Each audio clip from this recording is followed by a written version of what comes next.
Today we're gonna be doing a reaction video to military shock that UFO invaded the Washington DC area. Yeah, I decided to record myself this time because I love watching these videos. So I was like, might as well go ahead and do it. So yeah, let's get into it. In the summer of 1952, a series of strange sightings took place in Washington, D.C. From July 19th to July 27th, authorities were inundated with reports of unexplained objects in the sky and extraterrestrial craft. The people observing these unidentified flying objects, or UFOs, weren't just ordinary citizens. Air traffic controllers and pilots were among the first to detect strange craft, and even stranger phenomena, ranging from weird white glows to orange balls of fire, repeatedly over those few weeks. These events panicked everyone from local DC citizens all the way up to President Harry Truman, who called the Air Force to demand an explanation for what was occurring. Was Washington, D.C. truly experiencing an alien invasion? Imagine you're a reporter working at the Washington Post in 1952. You're a journalist reporting on breaking news and current events for one of the most prestigious publications in the country, and you're still blissfully unaware of what terms like clickbait and BuzzFeed mean, and how they will ruin your entire profession. On Saturday, July 19th, just before midnight, you get a tip that air traffic controller Edward Nugent has spotted 7 suspicious blips on his radar, located 15 miles south-southwest of the city. It can't be a cause of human error, as his superior senior air traffic controller Harry Barnes saw and confirmed the objects on the radar scope himself.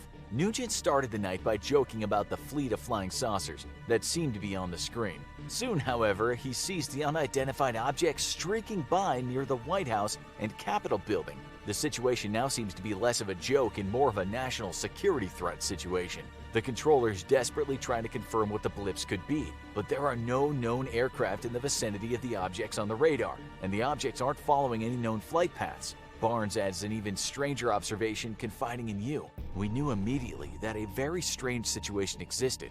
Their movements were completely radical compared to those of ordinary aircraft. Perhaps it's a machine malfunction, you wonder. After all, there has to be some kind of reasonable explanation. Barnes insists that's impossible. 2 controllers double-checked the Nugent's radar and found it to be in perfect working order. Furthermore, Barnes called yet another 2 controllers in a separate tower of the National Airport, who also saw 7 unidentified objects moving erratically on their screen. Or, as one of the controllers, Howard Coughlin, succinctly put it, "Did you see that? What in the hell was that?" Coughlin and his See, one of my goals is to try to get into government so I can know if this is real or not. Like if there's really aliens or not. Cause it gotta be something in Area 51. They hiding something over there.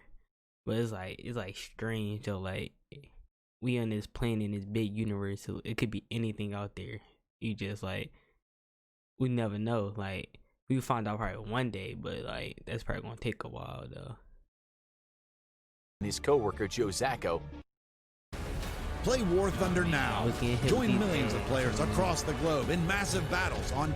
Yeah, that's his real name. Also reports seeing an incredibly bright white light zoom away at top speed, not on the radar, with their own eyes. At that moment, Barnes suddenly stops talking, stunned. UFOs are multiplying all over the radar scope, converging over the White House and Capitol. There's a heightened sense of urgency as the UFOs approach high-value targets. Andrews Air Force Base, around 10 miles away from the National Airport, confirms that the strange objects have appeared on their radar as well. You call the base to hear that Airman William Brady also personally witnessed an object like an orange ball of fire with a tail that took off at unbelievable speed. What are these erratic balls of light doing?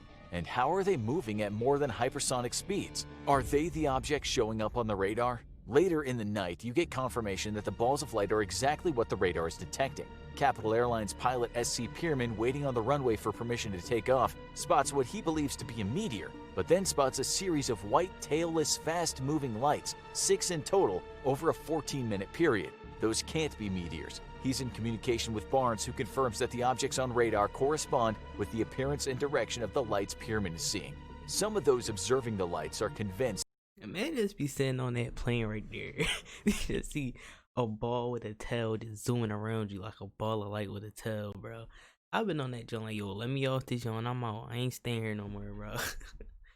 That's some weird stuff right there, bro. Or you sitting there you the president, you get a call yo, it's some light balls with tails flying around the White House out here. Like I don't know what to tell you, but you gotta do something about that. I'm like, yeah, I'm out of here. That they're stars and meteors. In fact, they're even able to prove it for a few of the lights spotted, though not all. This must be the explanation, you think. Perhaps it was an especially active night for meteor showers. However, that doesn't line up with the behavior and the speed of the lights seen in person. Staff Sergeant Charles Davenport at Andrews Air Force Base cited an orange-red ball that would appear to stand still and then make an abrupt change in direction and altitude. You know, no meteor in the universe moves like that. Barnes sends you a tip. His last communication of the night. He thinks whatever the lights are, they're aware they're being watched. That's right, he's actually sitting here telling you the lights are sentient. Why does he think this is? Well, earlier that night, 2 F-94 Starfire jet fighters deployed from Delaware to try to get a closer look at the phenomenon. The pilots flew all over DC searching for the lights, but it's all in vain.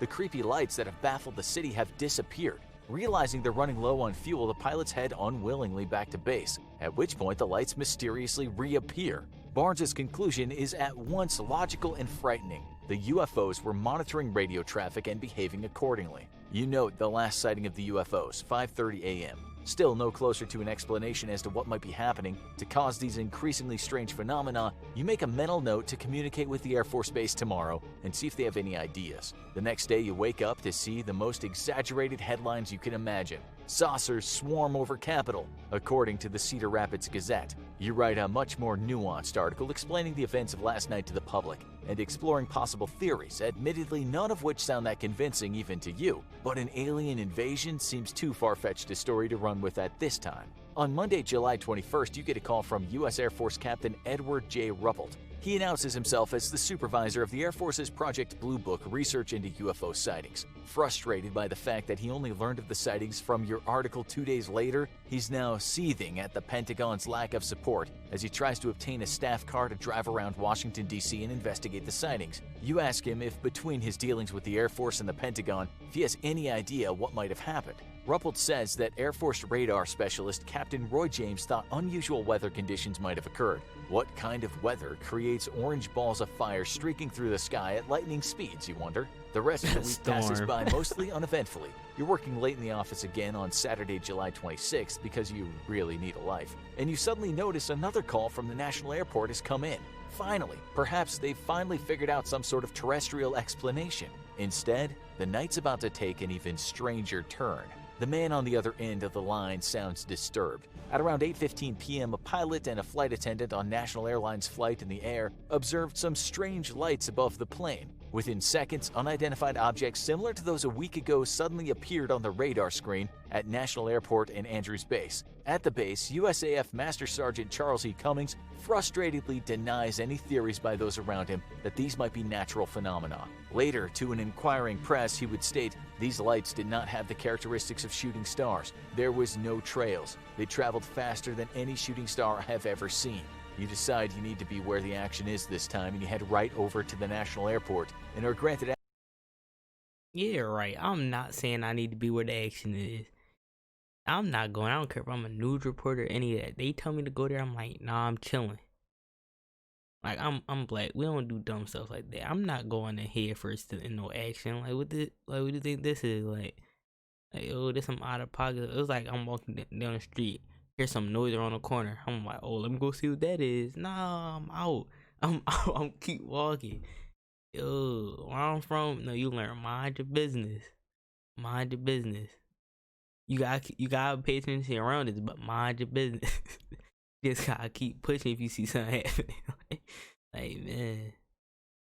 Access to the control rooms with the radar screens. The press spokesman for Project Blue Book, Albert M. Chop, also decides he has to arrive on the scene himself to get a better idea of what's happening. It's now 9:30 p.m. and everyone is preparing for a night of chaos just like the Saturday before. The UFOs don't disappoint. The visuals on the radar screen are astounding. Unknown objects are showing up in every single sector of the screen. No one knows what to make of the situation. Sometimes the object travels slowly, other times they reverse course, and at times they move at speeds calculated to be up to 7,000 miles per hour. Since it's 1952, you don't know this yet, but that speed record won't be reached by humans until 2010, when NASA's X-43A scramjet hit speeds of Mach 9.6, just under 7,000 miles per hour. There is no man-made object in the world that can fly that fast in a world where I Love Lucy has just wrapped up its first season. In fact, sound itself only moves at 767 miles per hour. The atmosphere in the room is one of extreme confusion. There's one name that pretty much everyone in the world knows. Yo, none of these ads, bro. I'm tired of this. He's the king of... In an attempt to get a better look at the lights, the Air Force decides to scramble 2 F-94 Starfire jet fighters one more time from Delaware. Captain John McHugo attempts to approach the radar blips but sees absolutely nothing. The other pilot, Lieutenant William Patterson, has better luck. While flying over Washington, Patterson identifies 4 white glows. He then starts to chase them, but eventually reaches his maximum speed and realizes he doesn't have a shot at catching up to the glowing UFOs. However, it appears he might not need to catch up to them after all, because suddenly Patterson looks around and realizes he is surrounded by the glows. He quickly informs ground control. I see them now and they're... Yo, I'm turning around going. He just going, I'm not saying that like, oh snap, they surrounded me now. Oh, let me call this in. Yeah, right. I'ma tell them when I get back to base. I'm going. I'm not waiting. I'm not waiting for their order, bro. I'm turning right back around. They did. They're all around me. What should I do? You look around the room to see who's going to answer Patterson's command. After a few tense moments of everyone staring at each other, ground control... You see, look, wasting their time, bro. I could have been dead up there by now. Saying, what should I do? No. Look at them. They sitting there looking at each other confused. I'm turning around. Let me know what to do when I get back to base. I'm not standing there surrounded by, we don't even know what it is, asking y'all what to do. I know what to do. I'm turning around. I'm gone. I'm not playing with that. Control responds with absolutely nothing. Because truly, no one on the ground has any idea what to do. A week after the original bizarre UFO sightings, the objects have come back. How is this possible? And why are they showing up on a Saturday again and again at the nation's capital? Is flying over Washington, D.C. and terrifying locals some kind of bizarre weekend road trip for these aliens? The situation has escalated to the point where it now has alarmed the President of the United States himself, Harry Truman. The entire U.S. has caught UFO fever, and people are calling the events of the past couple weeks the Big Flap, because the 50s were a boring time for naming things. In an attempt to understand what's happening in his country, Truman has his Air Force aide called Ruppelt, the aforementioned supervisor of Project Blue Book.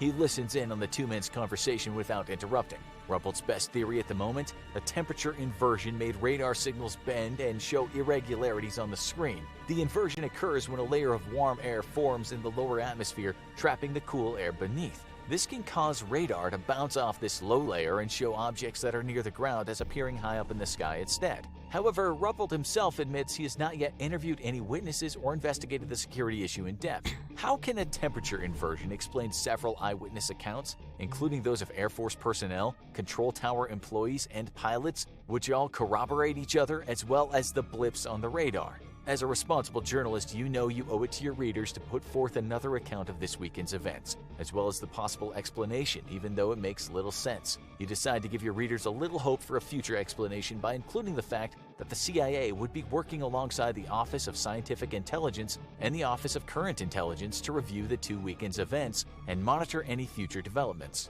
On July 29th, Air Force Major General John Sanford, along with U.S. Air Force Director of Operations Roger Ramey, hold a press conference with representatives from almost every newspaper in the U.S. in attendance. When people with such long official-sounding titles are stepping up to talk, you know the situation is serious. The room is absolutely packed. It is the most well-attended press conference held by the Pentagon since World War II.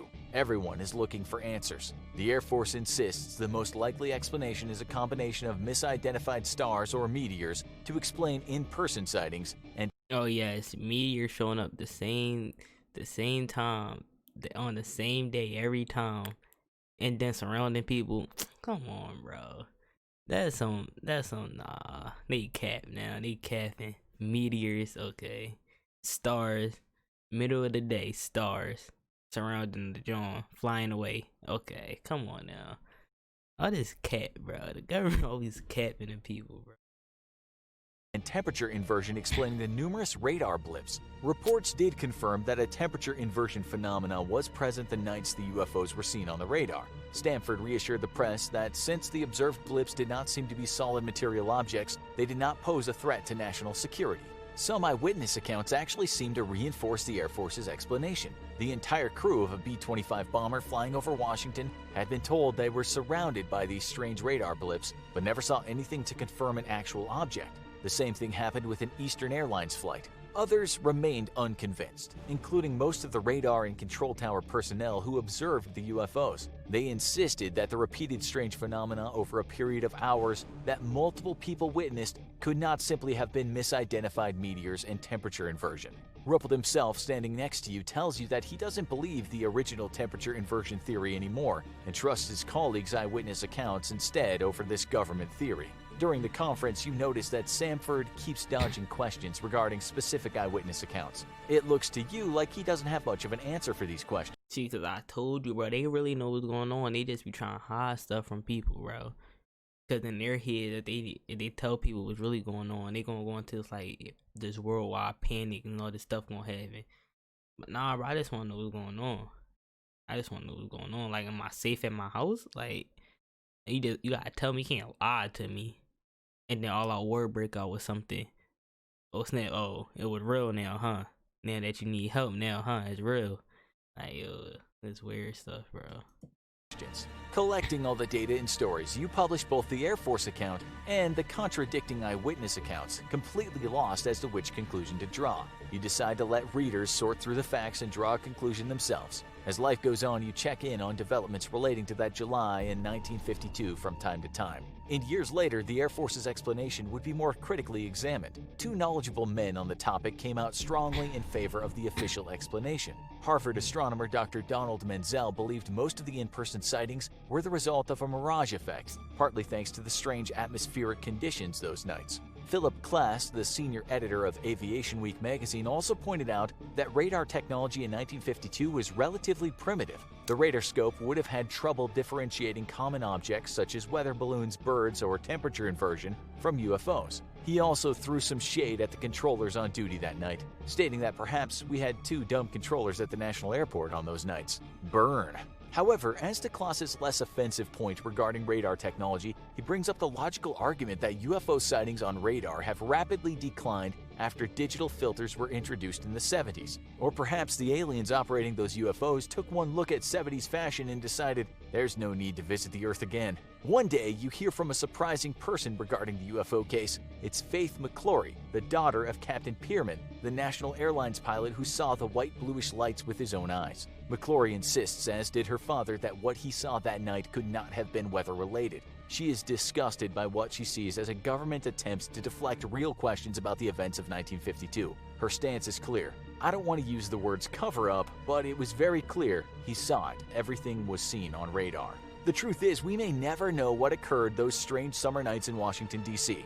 But while waiting on the next alien invasion, make sure to pass the... Dude, that's what I'm talking about, bro. Like, we never gonna know, and the government never gonna tell us what really happened. They just gonna keep saying with the weather, John, all they was lies, that's fake. Like, they not never gonna tell us though, but like, man. But like, what y'all think about the subject? Y'all think aliens real or not? Like, if y'all do, let me know down in the comments if y'all think they're real or not though. But alright, I'm going to see y'all in the next video. If you got any suggestions, drop that in the comments too. But alright, see y'all next time.